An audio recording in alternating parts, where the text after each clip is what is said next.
Good morning, friends. Mark Holmes here with my buddy Cowboy Jobu. And as always, thank you guys for watching, commenting, and subscribing to the Jobu Sports Report. Because without you guys, well, this just wouldn't work. Happy New Year to everyone. I hope everybody had a great time and got home safe because, there's a lot of idiots that are out there on the roads and things, and we got to look out for each other. So hopefully you had a good time. You're ready to start off the 2018 season. Wow.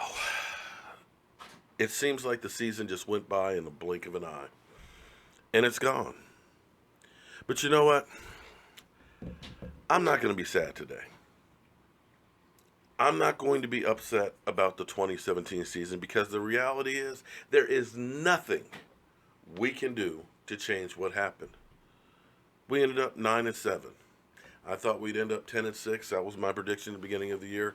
I wasn't too far off, but I didn't see the NFC being as good as it was this year. I knew it was going to be turnover. I'd said that, I think Seattle, that Green Bay, that I thought those two teams were going to come back down to earth. And they did, partially because Aaron Rodgers was hurt, and you can see that Green Bay is nothing without Aaron Rodgers. But in most years, 9-7 would have actually won our division. In fact, the two Super Bowls that the Giants had recently, both years they were 9-7. But it just wasn't in the cards this year. We just could not get it right. But being pissed off is not going to fix it. It's kind of like people say, man, I'm worried about, my job, or I'm worried about this thing that's going to happen. Well, guess what? Worrying never fixed the problem.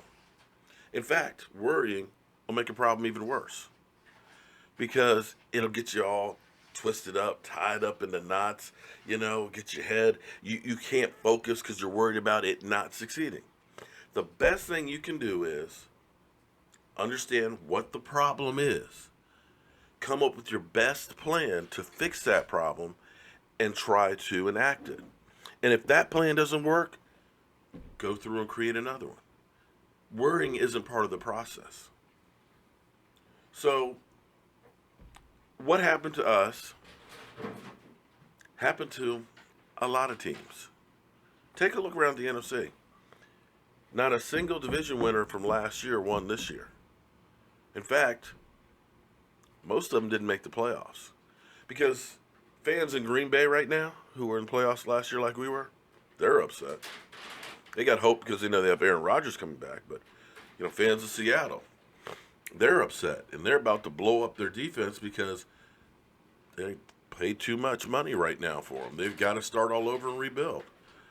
You think the Giant fans aren't upset with 3 wins? Yeah, they beat the stinking Washington Redskins yesterday, but they're the number 2 pick in the draft, and they're looking at complete rebuild, new coach.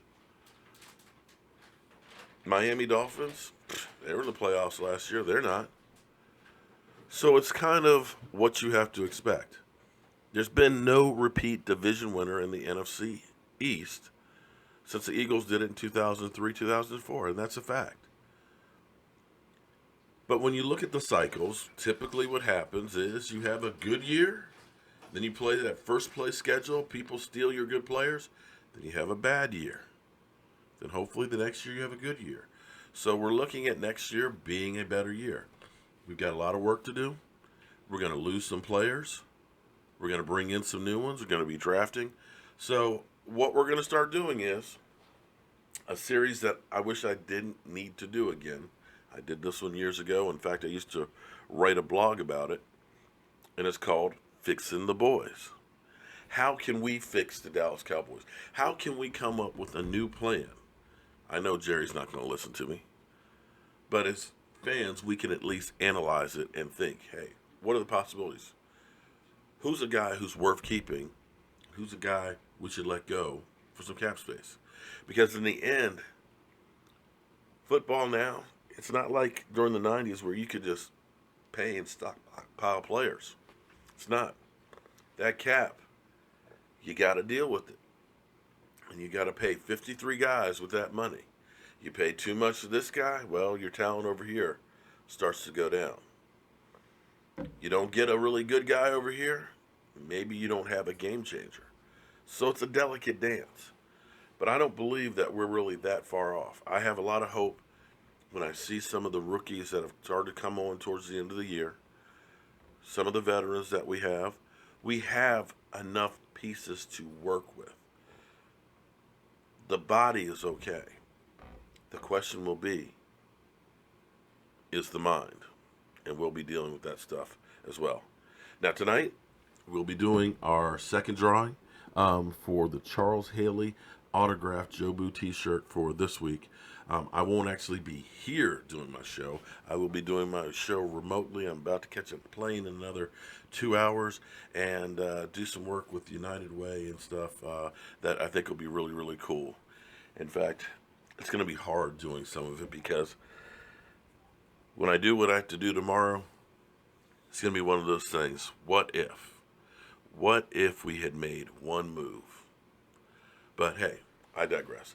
But anyway, everybody who's donated, and I've got a couple more to add in here, and anybody who's done a super chat over the last 2 weeks has all been entered in here. So tonight we will be calling that out and getting it to the winner. But don't worry, if you missed out on this one, this is going to be a weekly thing, and I've got all kinds of stuff that's in here. Next week may actually be a Jobu t-shirt that's autographed by Bill Bates himself. So, as always, friends, I know you guys are just waking up with the hangover. I will see you guys later on as we start fixing the Dallas Cowboys. I'm Mark Holmes. This is Cowboy Jobu, and we got a plane to catch.